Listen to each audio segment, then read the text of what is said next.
TRW, back at the Wargaming table. It is time to take a look at where I'm going to go next again. Yeah, where to go next and why. Devil's Den here.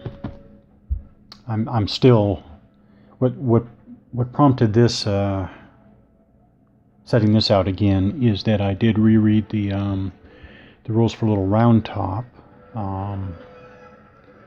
which is again, I don't know for sure the exact connection, but obviously Little Round Top is a different version of the same design. I guess that's as good as I can get right now. I'm not sure about the details, but that's that. So I was rereading the Little Round Top rules, which actually made me think I need to play that again. The reason why is because I believe I was doing, well, there are 3 rules in particular that are driving me to think that I need to get back and play Little Round Top again. 3 rules that I either missed completely, or I read them, didn't understand their implications, or I read them and just was playing them wrong. And in particular, I think that getting back to Little Round Top and getting those 3 rules straight is actually going to make it more challenging, which, by the way, is something I'm always looking for. I probably should talk about that again another time, but challenging is definitely what I'm looking for. So that, again, when I get these 3 rules straight with Little Round Top, I think Little Round Top is going to be more challenging. So, but I've set out Devil's Den here because, again, I'm going to go ahead and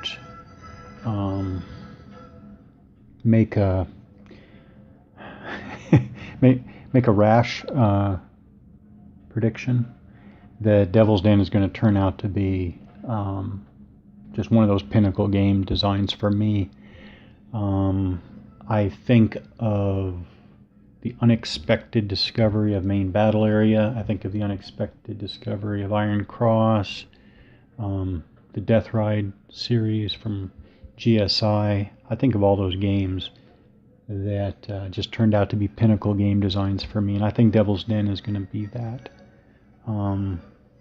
Hey, if it doesn't turn out to be that way, I think that I will still consider it to be a really, really good try. I noticed that on Board Game Geek, Devil's Den has only a 6.6. I mean, that's a commendable rating, but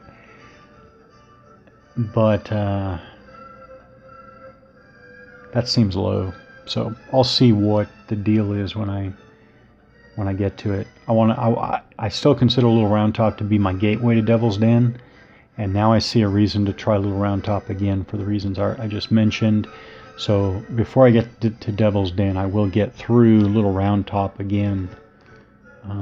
Yeah, Devil's Den, Avalon Hill, 1985.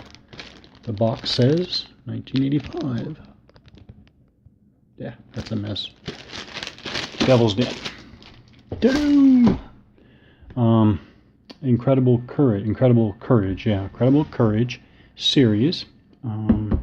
Again, this is GSI. What can I say? So I have Telnitz out here.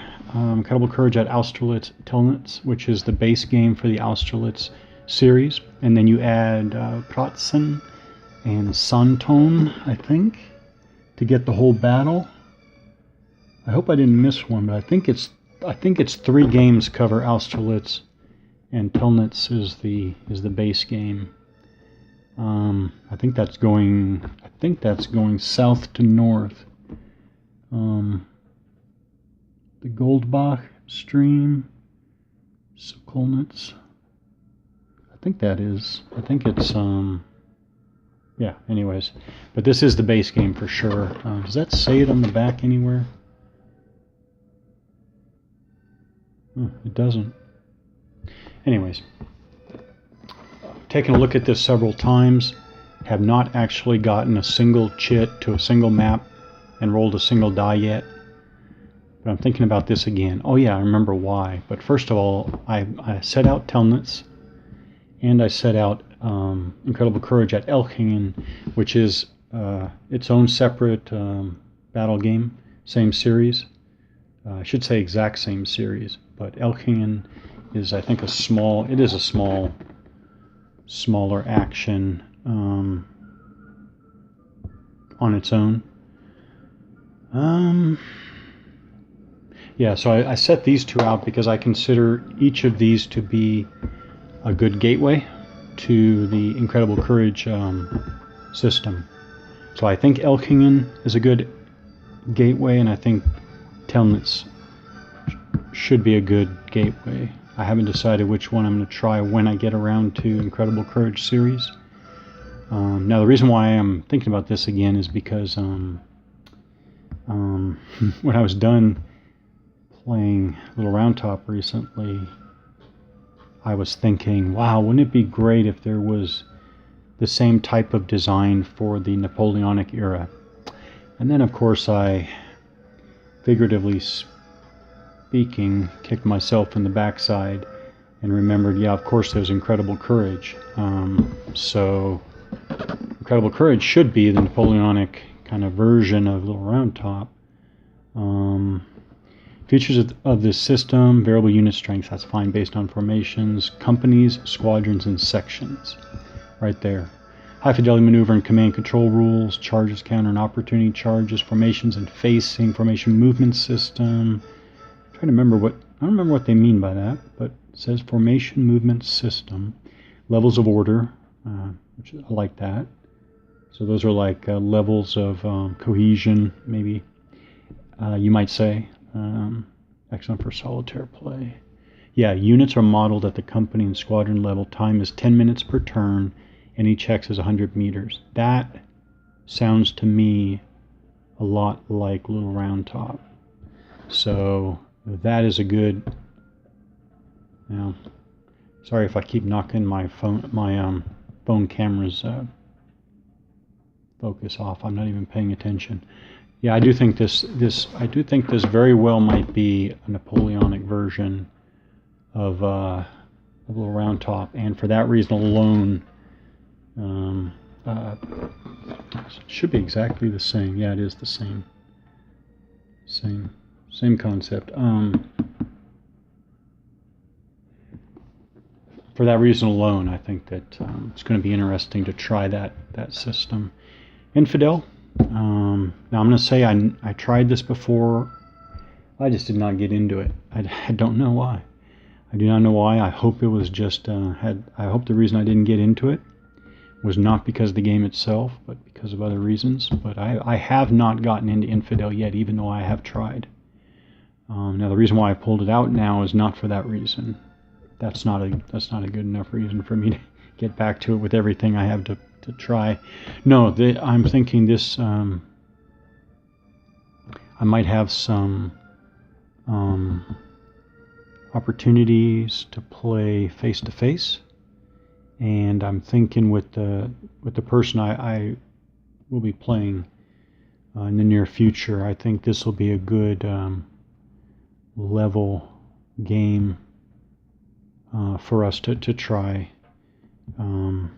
So that's why it's out again. And then I hope I get into it. And if I get into it with this other gamer, with this other person, and it works out, then I will continue to give it more of a look on my own. That's Infidel. Men of Iron, obviously, Volume 2. Yeah, 6 is great. 6 battle games. Why can I not get into it? I don't know. Why? All right, so this this is the one I'm probably going to go with next. Oddly enough, strangely enough.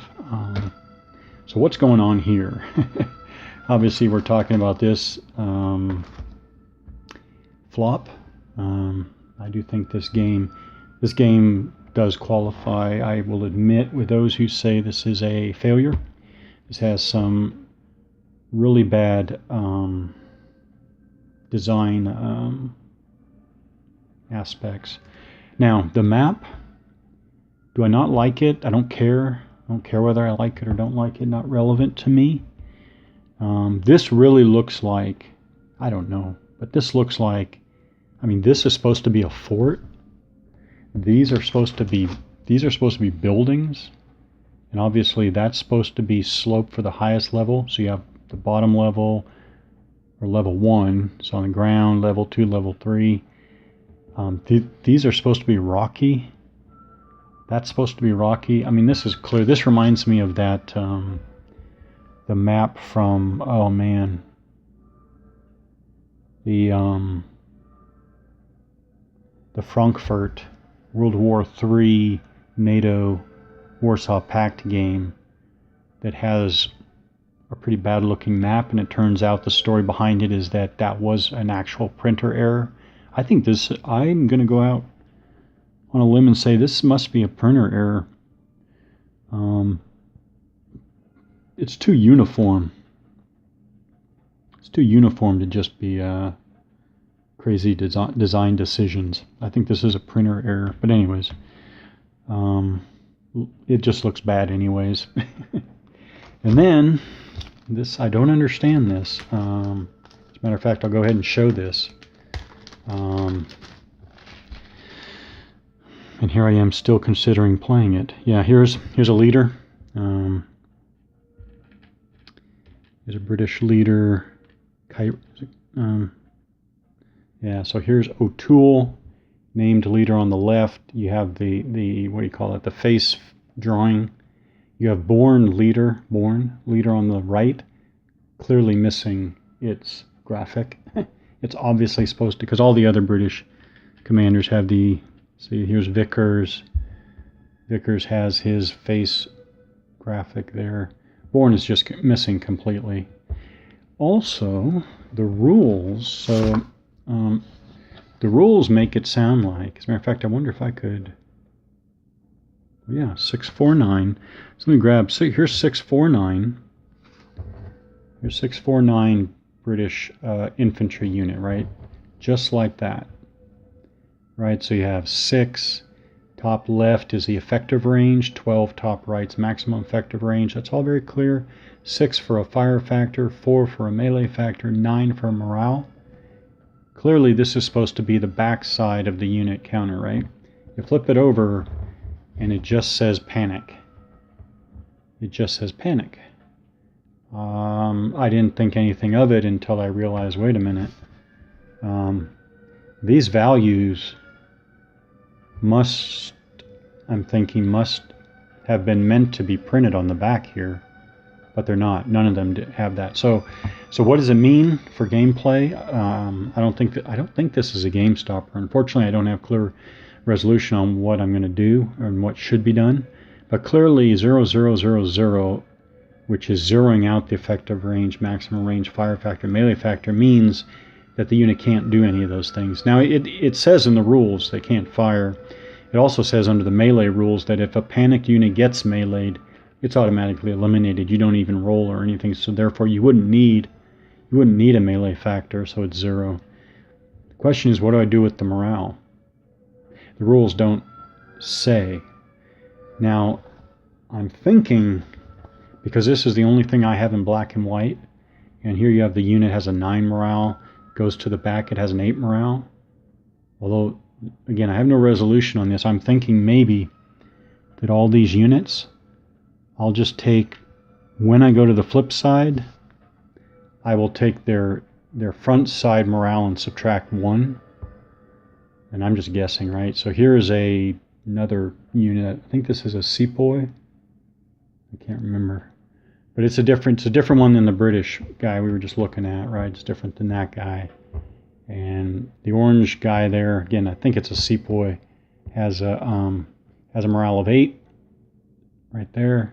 So I'm thinking when he's panicked, I'll just give him a 7, and we'll go like that. Again, I'm just extrapolating from this one picture. You know, I wonder if text is missing there. I wouldn't know that either.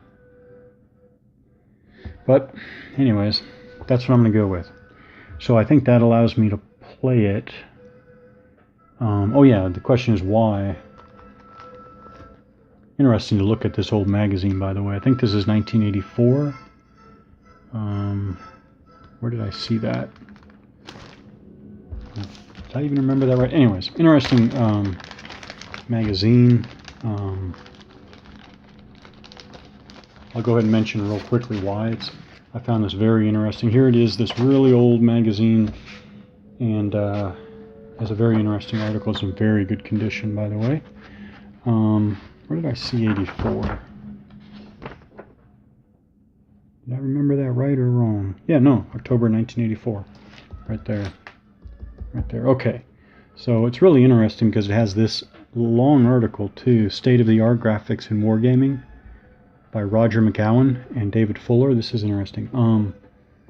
All right, I was going to get to why this game, yeah, but first this interesting article. Right, where is it?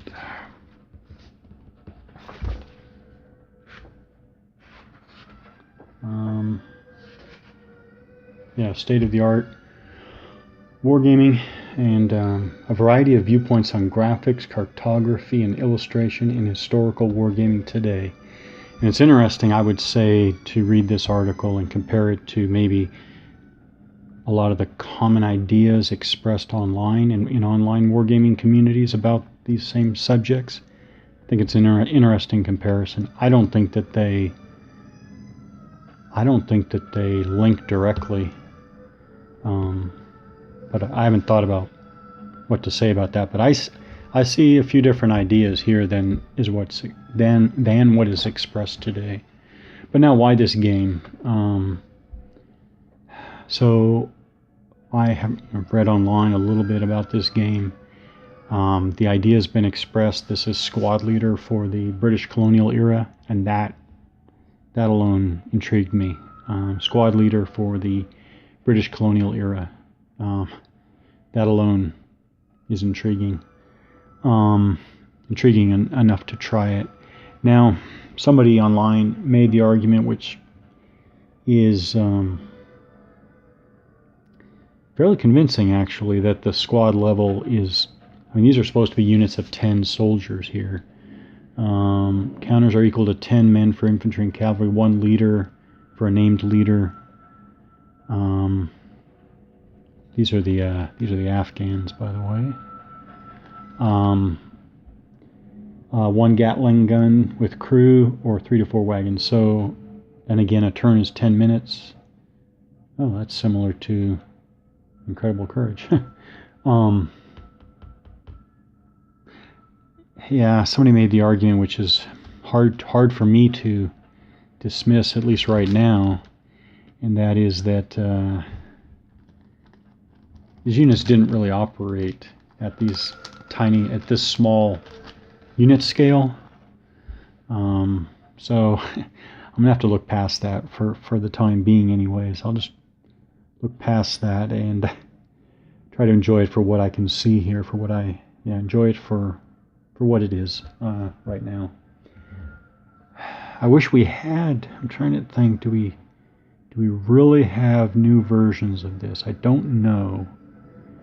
I'm not going to say we definitely don't, but I can't actually point to a single, unless something obvious is escaping my mind right now. I can't think of anything that fits the bill. I just really wish we did.